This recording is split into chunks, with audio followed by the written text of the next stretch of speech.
boy, has this already been a week. Goodness, I am ready for the long weekend. As you can see, I am actually somewhere different right now. I took a little trip to a nearby city because I had to come up and do some work, and so I'm staying in one of my favorite little boutique hotels. Been just having a nice time, chilling. Didn't get around to everything that I wanted to do. Wanted to be able to chill out at the pool, but that didn't happen, unfortunately. But I will definitely be back, and I'll have to try to be in vlog mode. I am so not used to documenting the things that I do, especially the fun stuff, is because, well, I rarely do fun stuff, which is kind of the point of this video today. But anyways, I don't know if anybody cares, but it's just been a really interesting week. One of the things that happened to me this week was just so crazy. It's something that has never ever happened to me in the 6 years that I've been a real estate agent. But I got a wonderful call on Monday saying that a client of mine, his house had been broken in. And I was just like, what? So that was the whole thing on Monday. I had to go over to the house. The buyer's agent was also there. He was the one that actually noticed the broken window. We were there for hours. We had the sheriffs show up. It was like the most intense thing because we didn't know if anybody was still in the house. And so we had to wait for the sheriffs. We're standing outside in like the 105-degree heat. The sheriffs show up, they've got their guns pulled, they're opening the door, walking through the house, yelling, and you can't quite tell, is there somebody there or not? It was just this whole intense situation. So definitely was a very interesting Monday and Tuesday when we had to have people go over and repair the window, and we were already doing repairs as part of the transaction, but just craziness. And we got so lucky. My client got so lucky that basically the person just came in, took a few blankets, drank a bottle of wine, busted the window, kind of rifled through some stuff, but that was it. So I'm just like, thank you, Lord, because sometimes that could just be a nightmare. Who knows what kind of stuff they could have done, painting and destroying and, just all kinds of awful stuff. So all in all, things are working out for it. It's fine. It's all good. But that was definitely a first for me. So that was really interesting. And like I mentioned, I did an overnight trip. So I had to come up to a city nearby to do some work and get some stuff done for my W-2 job. And instead of trying to just rush back, I decided to go ahead and just book a cute little boutique hotel, one that I absolutely love, stay and chill. And unfortunately, I didn't get to do all of the chilling that I wanted to do. This place has a really amazing pool, but so it's been really nice. And it kind of actually leads into what I wanted to talk about this week. Especially as we hit July 1st, the beginning of July, we sort of have this new 6-month period out ahead of us. So many people focus on January and the new year to set themselves goals and to hustle and work hard and try to improve things in their life or with their bodies. And by the time we hit, for a lot of people, by the time they hit February, it's kind of wearing off, right? That excitement, that interest.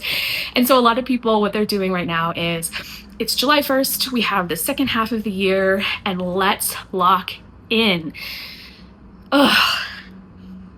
Just the thought of that exhausts me. That's one of the things that I learned, especially as I've gotten older, is you do not always have to follow these hustle, hard work, bust your butt kinds of things. Okay, so they are obviously very cool on social media. They garner a lot of attention. Of course, if you get great results, that's awesome. But I am in a space, I am in a season in my life right now where I cannot do that anymore.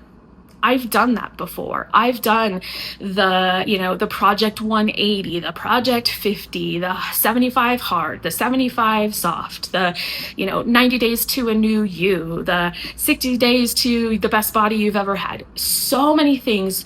And especially right now, if you've been on social media, you know that there are so many of these videos out there, and they're cool. They really tap into that. It's like, I need to change. I need this special program, and I'm going to do it. This time I'm really going to commit. This time I'm going to hit that 30-day goal. This time I'm going to do that 75 hard and not give up. And I get it. I get the FOMO. I get the fear of missing out on doing those things. and hoping and getting those results if you can. But as you get older, you realize it doesn't have to have a time frame on it. That's the thing that kills me. So for me, I have goals. Absolutely. I totally have goals. I have personal goals. I have physical goals that I want to try and meet. I have business and financial goals that I really, really want to try to meet by the end of the year. But to me, I don't need to put that extra pressure on myself of doing it in 30 days, doing it in 60 days, doing it in 90 days, doing all of these big, huge things in a short period of time to prove to myself that I can do it and to get it done, you know? Like, and no shade to anybody who is doing that or wants to do that. That used to be me. I used to do I've never done the 75 hard just because that looks like too much. But, I've done those, 30 days where you exercise like crazy and you follow your diet and yeah, you look great, but then what happens 4 months later when you're not doing that anymore and you can't put that kind of energy into it anymore? And like I said, no shade to anybody who likes doing that and sort of needs that structure or that push of a time frame to be able to get stuff accomplished. I absolutely applaud you. Kudos for doing that. But like I said, I am currently in a season where I just don't have the energy to hustle like that. Like I said, I have goals. I have things that I want to accomplish. But for me, it is more about taking the journey, starting with the little things, and really focusing on just a simple joy. And honestly, I really do want to see a lot of differences by the end of the year, but I've realized that it doesn't have to be attached to a 60-day goal or a 90-day goal, that this can be done in different ways. And I'm going to be honest, it took me a lot longer to get to this place than it probably should have. But like I said, I am an Aries. I am a doer. I am a go, go, go. I get so much FOMO. And so I always sort of fall into those traps of pushing hard and then it all crumbles. So this summer and over the next 6 months, I'm going to take sort of a smaller, but not less important approach to reaching for my goals, but also finding ways to bring joy and love and happiness into my life. Like the Buddhists say, life is suffering. You just suffer. That's just a part of life. But if I can do something to mitigate that, and if I can do something to actually reduce the amount of suffering that I have to do in this lifetime, I'm going to try to do it. So that's one of my goals. And I've sort of put together this set of just little intentional things to do over the next 6 months, where at the end of the 6 months, yes, I will hopefully see progress in all of my goals, in my financial goals, health goals, all of those things, but also sort of be able to look back and say, hey, I did all of these little things, and you know what? It added positivity and growth and joy and happiness to my life as well. And I didn't have to hustle, and I didn't have to exhaust myself, and I didn't have to push through hard and difficult things to get there. One of the other things that I've really been thinking about and working on is, when you think about it, when you sit down, 6 months is a ton of time. It's so long. And so many of these programs, you front load all the craziness, all the hard stuff, and then suddenly after 60 days, you're like, okay, what's next? This was difficult. I'm not going to keep doing this. So what do I do next? So that's why I want to take this next 6 months and really try to calm myself down and find ways to slow down and be more intentional and be more purposeful with my goals and the way that I achieve them. For example, I have health goals. Obviously, I would like to be healthier and end up healthier at the end of the year. And I'm not going to actually force myself to do a 75 hard or, work out like crazy over the next 30 days to try to get there. I want to make small and intentional goals and do things on purpose. So for my health, I'm not trying to transform anything, especially not in a 30-day or 90-day period. It's just going to be more about me being intentional in the way that I move through my days. So making sure that I'm just moving a little more, I'm a little more active, that I am cooking a little more at home, I'm making some better choices with snacks or foods that I cook, things like that. Nothing crazy, but these small things that I know that over the next 6 months will add up and really bring a positive change to my life. For business and for work, it's the same thing. Yes, I have these huge goals that I want to achieve, but I'm not going to blast myself in the next 30 days to try to get it done. I am going to find ways to do this in my own time and also achieve success and also achieve my goals. There's no reason to overwork myself in quarter 3 and then end up in quarter 4 so friggin' exhausted that I can't do anything or I don't want to do anything. And that's a really big deal for me right now. And like I said, this is a whole shift for me. I am a doer, a go-getter. I, hit the track running. That is my thing. But in this season in my life, I'm realizing I don't have to do that, and I'm not losing out on anything by doing that. That's the biggest thing, is sort of this mental shift of that as well, is saying I don't have to go crazy and go hard and exhaust myself physically and mentally to be able to achieve my goal. So this is kind of going to be cool. So I put together this list of what I'm calling sort of 59 side quests.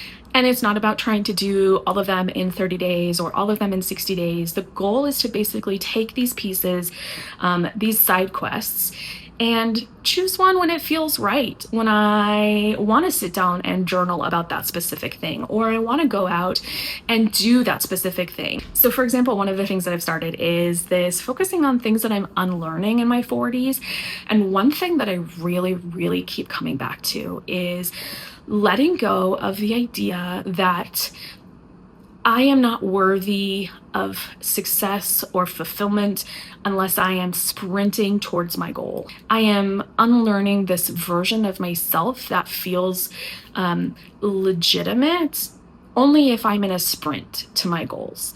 And that's a really big deal for me right now, especially like I said, with social media. We always see so much about hustle, hustle, hustle, do things in a short period of time, make a ton of money in a short period of time.